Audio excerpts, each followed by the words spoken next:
हरि ओम। श्री गणेशाय नमः। श्री सरस्वत्यै नमः। श्रीमते रामानुजाय नमः। श्री राधा कृष्णाभ्यां नमः। नारायणं नमस्कृत्य नरं चैव नरोत्तमं देवीं सरस्वतीं व्यासं ततो जयमुदीरये। लक्ष्मीनाथसमारम्भां नाथयामुनिमध्यमाम् अस्मदाचार्यपर्यन्तां वन्दे गुरु परम्पराम्। जय जय श्री राधा रमण, जय जय नवल किशोर, जय गोपी चित चोर प्रभु, जय जय माखन चोर। जय जय माखन चोर, जय जय माखन चोर। राधा मेरी माते हैं, पिता मेरे घनश्याम, इन दोनों के चरणों में मेरा कोटि कोटि प्रणाम। मेरा कोटि कोटि प्रणाम, मेरा कोटि कोटि प्रणाम।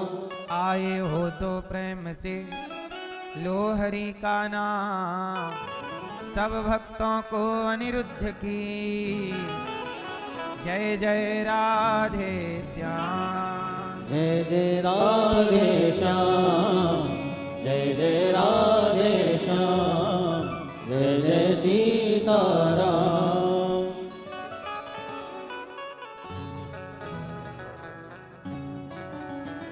जिंदगी भर काम करते रह गए, जिंदगी भर काम करते रह गए, जिंदगी भर काम करते रह गए।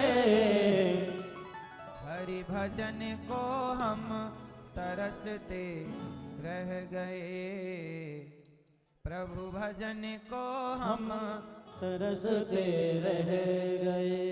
सारी जिंदगी क्या करते रह गए? काम लगा, अब चिंतन करेंगे, अब भजन करेंगे भगवान का। ये काम और हो जाए फिर भजन ही तो करना है, ये काम और कर लें फिर तीर्थ करना है। लेकिन काम पूरे नहीं हुए, पता चला कि हम ही पूरे हो गए। तो काम पूरा करेंगे कि पहले काम के बीच में एक लड़का समुद्र के किनारे खड़ा था। एक संत जी ने देखा कि भाई तू बड़ी देर से खड़ा है, चाहता क्या है? बोले मैं नहाना चाहता हूं। तो जा नहा ले। बोले नहीं, मैं देख रहा हूं समुद्र में बहुत लहरें उठ रही हैं, पहले ये लहरें शांत हो जाएं, इनके शांत होने का मैं इंतजार कर रहा हूं, ये शांत हो फिर मैं नहाऊं। संत जी ने कहा कि पागल, तुझे नहाना है तो इन्हीं लहरों में घुस के नहाना पड़ेगा, ये लहरें कभी शांत होने वाली ऐसे ही जैसे समुद्र की लहरें कभी शांत नहीं होंगी। नहाना है तो लहरों में घुसना पड़ेगा।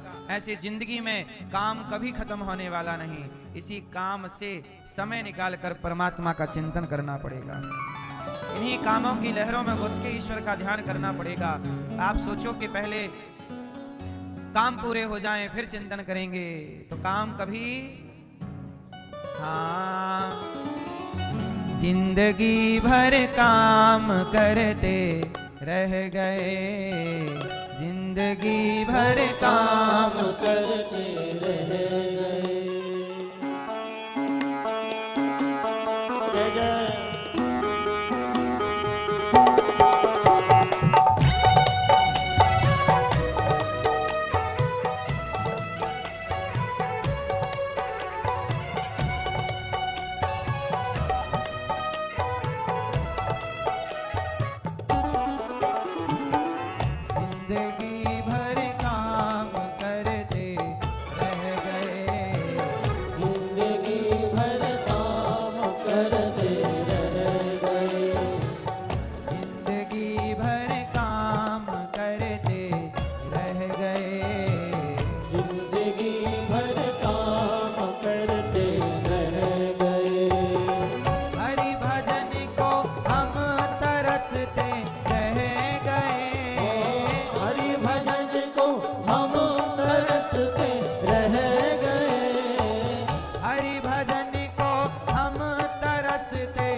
माया का चक्कर चलता रहा और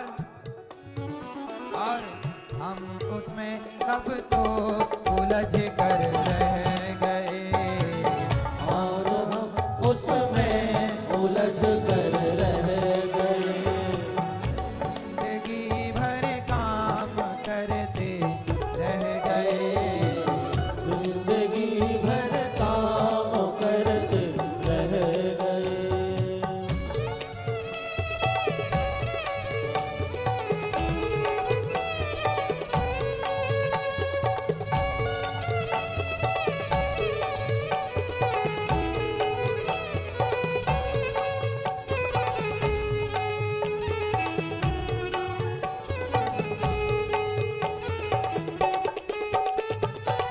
दूसरों का दर्द जिसके दिल में हो, दूसरों का दर्द जिसके दिल में हो, दूसरों का दर्द जिसके दिल में हो, दूसरों का दर्द जिसके दिल में हो, दुख किसी का आंसू अपने बह गए, दुख किसी का आंसू अपने रह गए।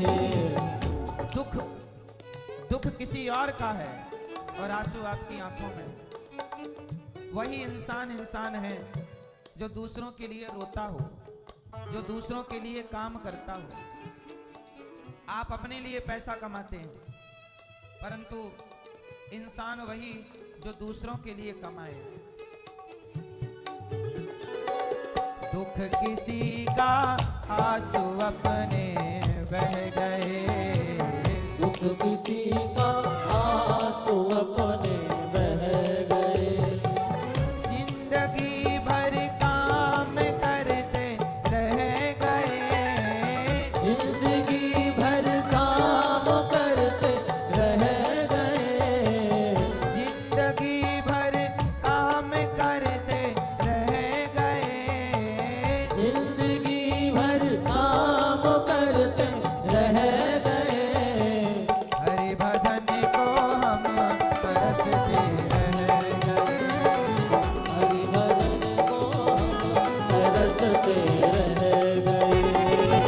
हरि भजन को हम तरसते रह गए, हरि भजन को हम तरसते रह गए।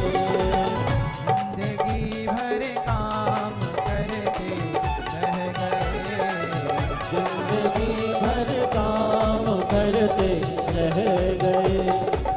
जिंदगी भर काम करते रह गए। जिंदगी भर काम करते रह गए। हरि भजन को हम तरसते रह गए, हरि भजन को हम तरसते रह गए। भजन को हम तरसते रह गए। हरि भजन को हम तरसते रह गए। हरि भजन को हम तरसते रह गए। बोलिए भक्त वत्सल भगवान की, जय कृष्ण कन्हैया लाल की, जय वृंदावन धाम की, जय जय श्री राम। राधे श्याम। परम मंगलमय परात्पर अखिलेश्वर अखिल ब्रह्मांड नायक परात्पर परब्रह्म भगवान श्री कृष्ण की वांगमयी प्रतिमूर्ति श्रीमद् भागवत महापुराण, दूर दूर से आई हमारी माताएं, बहनें, श्रोतागण, भक्तगण साधना टीवी, श्रद्धा टीवी पर कथा का रसपान कर रहे सभी भक्तजनों को जय श्रीमन नारायण, जय श्री कृष्णा, राधे राधे। आप सभी भक्तों का बहुत बहुत स्वागत, वंदन, अभिनंदन। जय गौरी गोपाल। कैसे हैं आप लोग? श्री अनिल कुमार जायसवाल जी, श्रीमती कमलेश जायसवाल जी परीक्षित वन की कथा का रसपान कर रही हैं। श्री कार्तिकेय जी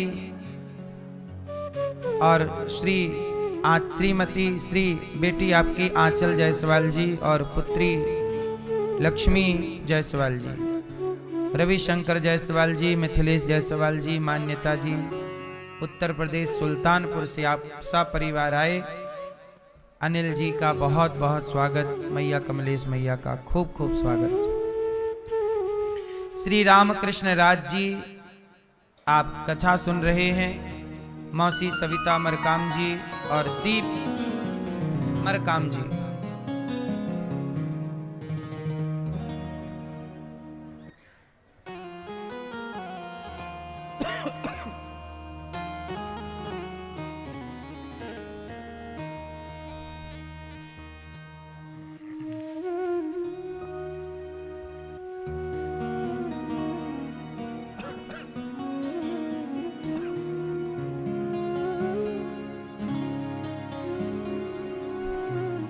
श्री मौसी जी, सविता मरकाम जी और दीप भाई जी कोरबा से आप आए हैं और जीवन को कृतार्थ कर रहे हैं कथा की गंगा से। आगामी भागवत जी के पोथी पाठ 5 मार्च से 11 मार्च रहेंगे। आप लोग भी अपने पितरों के लिए भागवत जी के पोथी पाठ करा सकते हैं। कथा की गंगा में कल हम लोग सुन रहे थे कि भगवान शिव का विवाह हुआ और शंकर जी का विवाह होने के पश्चात शंकर जी के पुत्र हुए कार्तिकेय जी और उन्होंने तारकासुर का उद्धार किया। मनु जी महाराज की 3 बेटियों की बात पूरी हुई। आकुति, देवहूति, प्रसूति 2 बेटों की चर्चा स्टार्ट करेंगे, प्रियव्रत और उत्तानपाद। प्रियव्रत जी का विवाह, प्रियव्रत जी और उत्तानपाद। तो उत्तानपाद की 2 पत्नियां हैं, सुनीति और सुरुचि। जाये उत्तानपादस्य सुनीति सुरुचिस्तयोः। सुनीति नाम की जो पत्नी है उत्तानपाद की, उनके पुत्र हुए हैं ध्रुव और सुरुचि के पुत्र हुए हैं उत्तम। ध्रुव जी छोटे से हैं और छोटी सी उम्र में वो भगवान का चिंतन ज्यादा करते हैं। एक दिन क्या हुआ कि ध्रुव जी अपने पिता की गोद में बैठने चले गए। सिंहासन पर बैठे थे उनके पिता उत्तानपाद जो कि वहां के राजा थे। तो जब पिता की गोद में बैठने गए तो बगल में सौतेली माँ खड़ी थी। उन्होंने अपमान कर दिया ध्रुव जी को, हाथ पकड़ के नीचे गिरा दिया। तुम जाओ, तुम इस गोद में बैठने के अधिकारी बिल्कुल भी नहीं हो, जाओ यहां से। छोटा सा 5 साल का बच्चा। ध्रुव जी ने देखा कि मां ने अपमानित कर दिया है,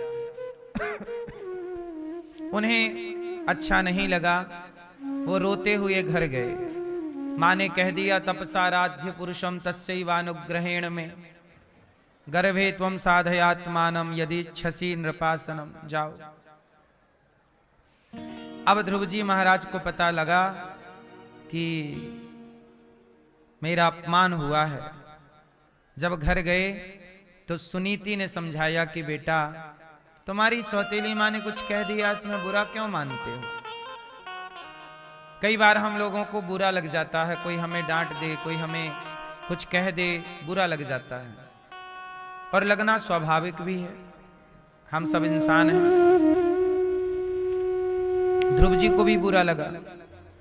ध्रुव जी बोले कि मैं बदला लूंगा अपनी मां से। तब सुनीति ने समझाया कि बेटा, सत्यम सुरुच्या विहितम भवान में यद दुर्भ गाया उदरे गृहीत। सुन, तू बदले की भावना मत रख। तेरी सौतेली माँ ने तेरा अपमान किया है, तो क्या तू भी अपनी माँ का अपमान करेगा?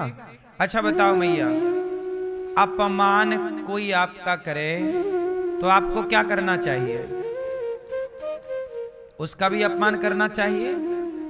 उत्तर बोलो मेरी माँ। सुनीति ने यही समझाया कि बेटा, तुम्हारा अपमान हुआ है, तुम मत किसी का अपमान करना। यदि तुम्हें पिता की गोद में बैठना ही है तो जाओ बेटा, तुम तपस्या करो। तपस्या करोगे तो पिता की गोद में चाहते हो बैठना, तपस्या करोगे, प्रेम से भगवान को पुकारोगे तो परम पिता की गोद में बैठने का सौभाग्य मिल जाएगा। जाओ। ध्रुव जी चले परम पिता की गोद में बैठने का संकल्प लेकर। 5 साल के हैं ध्रुव जी, पता नहीं है कि भक्ति क्या होती है, भगवान क्या होते हैं, पर जिद है कि मुझे उस गोद में बैठना है बस। यदि आपकी इच्छा शक्ति मजबूत हो तो आप सफल जरूर होते हैं। कामयाब कौन होता है? जो ठान ले कि हमें कामयाब होना है बस। ठान लेगा तो निश्चित कामयाब होगा। अब ध्रुव जी महाराज चले, रास्ते में नारद जी मिल गए। नारायण नारायण।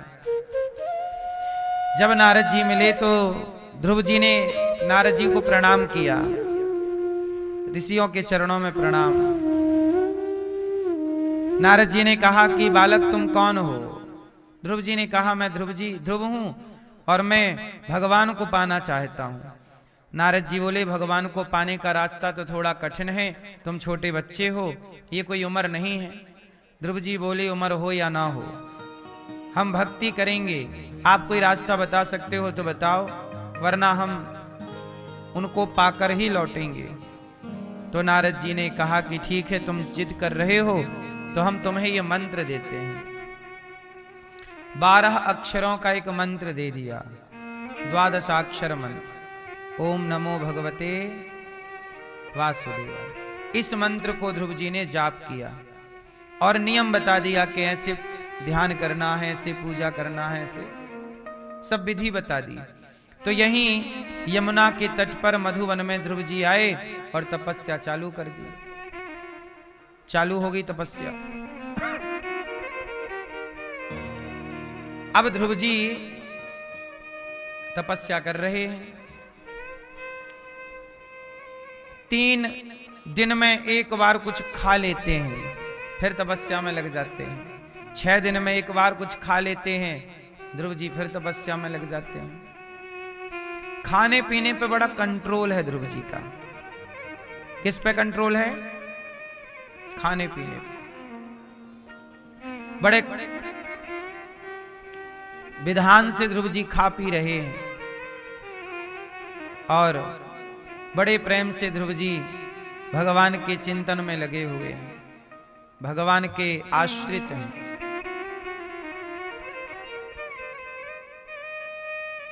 ध्रुव जी 5 माह तक कंट्रोल करते हैं खाना पीना, केवल चिंतन में, ध्यान केवल भगवान में।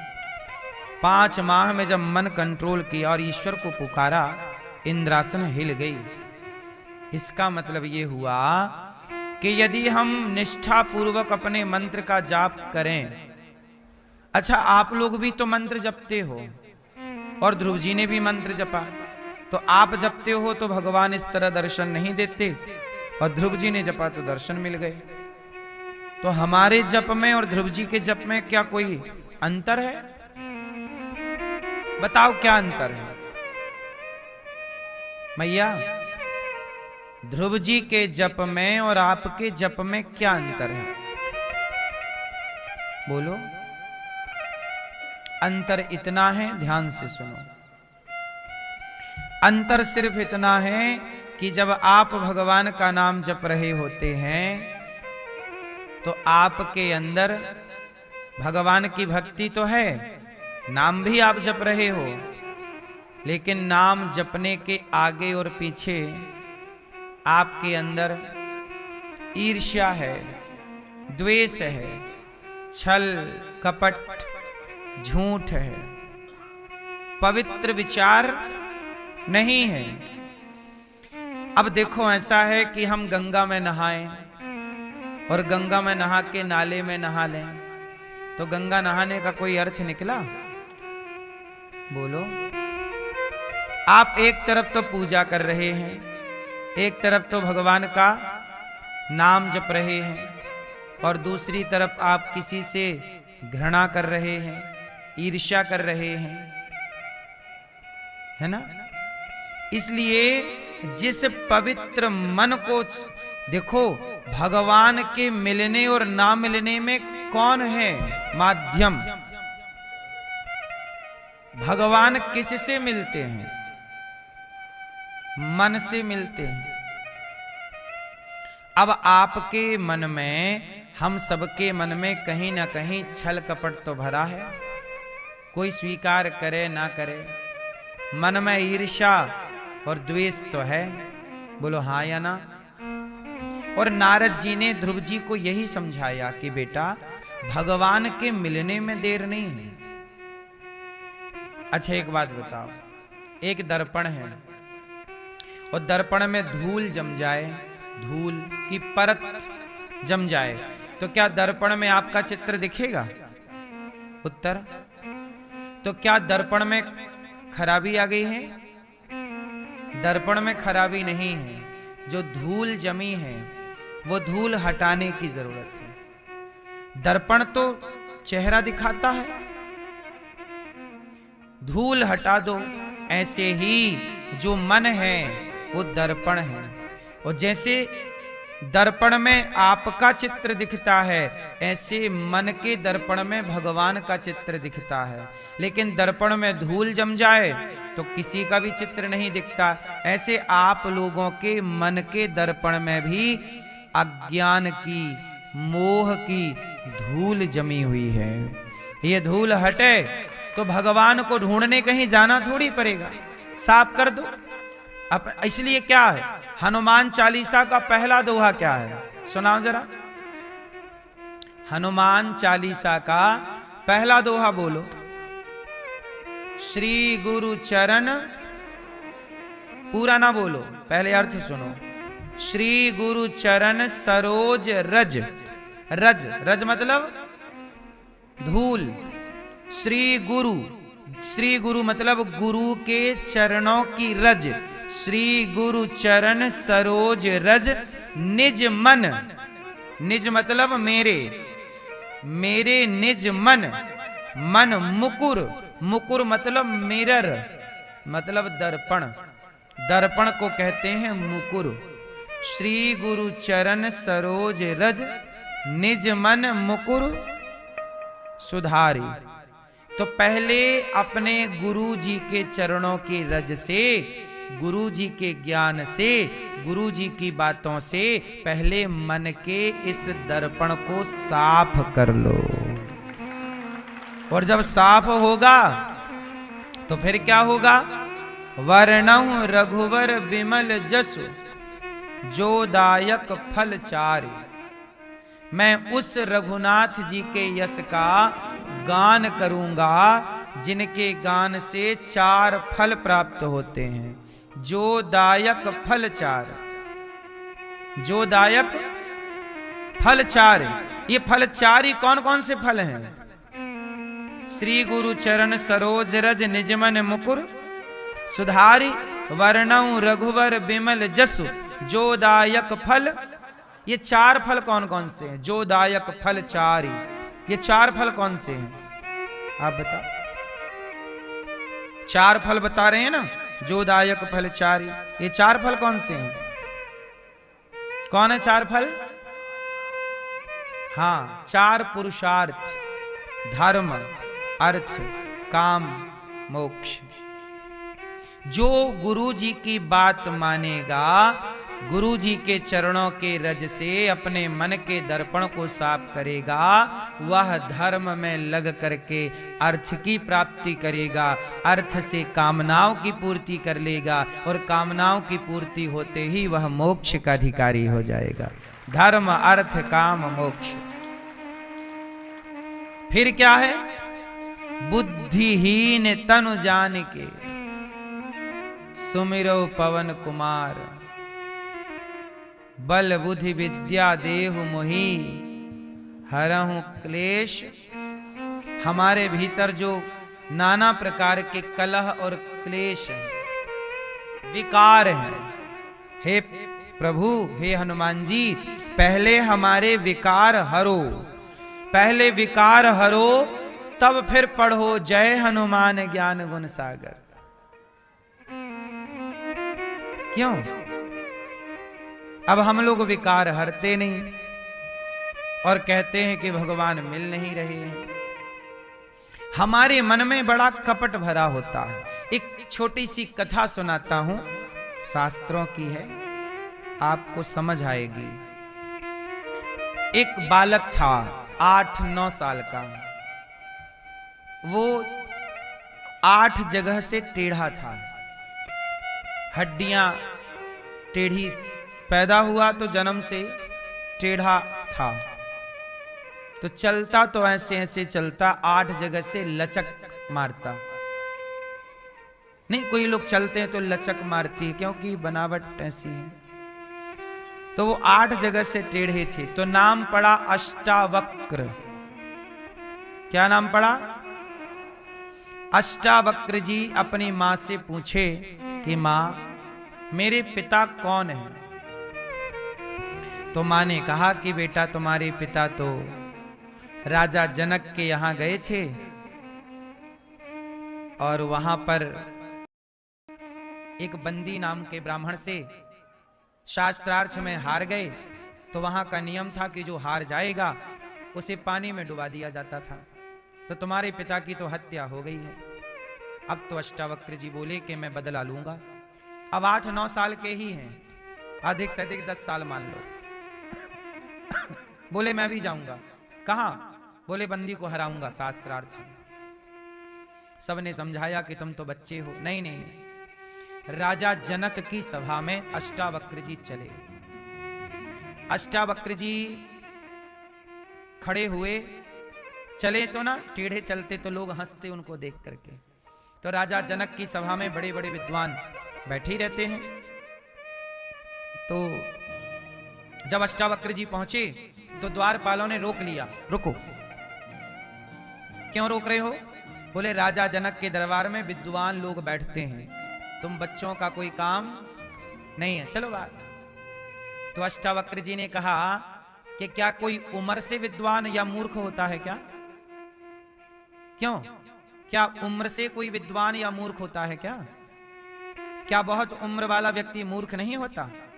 और क्या कम उम्र वाला बालक भी कई बार विद्वान नहीं हो जाता? क्या छोटी उम्र में ध्रुव जी भगवान को नहीं पा गए? क्या छोटी उम्र में प्रहलाद जी भगवान को नहीं पा गए? क्या ये विद्वान नहीं थे? तो उम्र से ज्ञान का क्या लेना देना है? हमें जाने दो।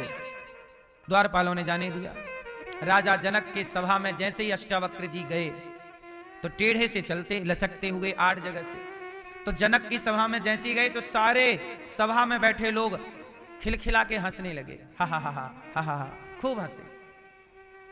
जब सब हंसे तो बाद में अष्टावक्र जी भी हंसे। तो राजा जनक हो गए कंफ्यूज। राजा जनक बोले कि महाराज, सब लोग हंसे तो बात समझ में आई कि आपका लचीला शरीर देख के हंसे, आप क्यों हंसे? तब अष्टावक्र जी बोले, राजा जनक, मैंने सुना था कि तुम्हारी सभा में विद्वान लोग बैठा करते हैं, आज आके देखा तो पता चला यहां तो मोची लोग बैठे हैं, मोची बैठे हैं सारे। अब तो वहां जितने विद्वान बैठे थे सबको लगा ये तो हमारा अपमान कर रहा है बालक। जनक जी ने कहा, क्या बात करते हो, ये सब विद्वान हैं। तो राजा जनक से अष्टावक्र जी ने कहा कि महाराज बताओ मैं क्यों हंसा। मैं इसलिए हंसा क्योंकि मुझे लगा था विद्वान है, पर ये तो मोची है। मोची क्यों कहा? तब अष्टावक्र जी ने कहा कि पूछो अपने विद्वानों से कि ये मुझ पर हंसे कि मुझे बनाने वाले पर हंसे, ये किस पर हंसे। जैसे आपने कहा कि तुम्हारा शरीर टेढ़ा है तो ये सब लोग देख के हंसे, तो अष्टावक्र जी ने कहा कि ये बताओ यदि मैं आज टेढ़ा हूं, आज मैं लचकता हुआ चल रहा हूं, तो बताओ इसमें मेरा दोष है कि मुझे बनाने वाले का दोष है।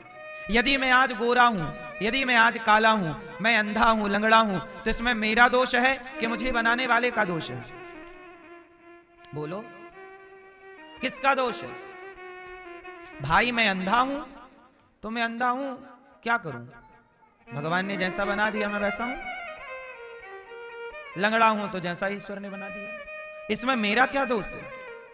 तो ये पूछो जनक जी अपने लोगों से कि ये किस पर हंसे, मुझ पर हंसे या उस कुम्हार पर जिसने मुझे बनाया है?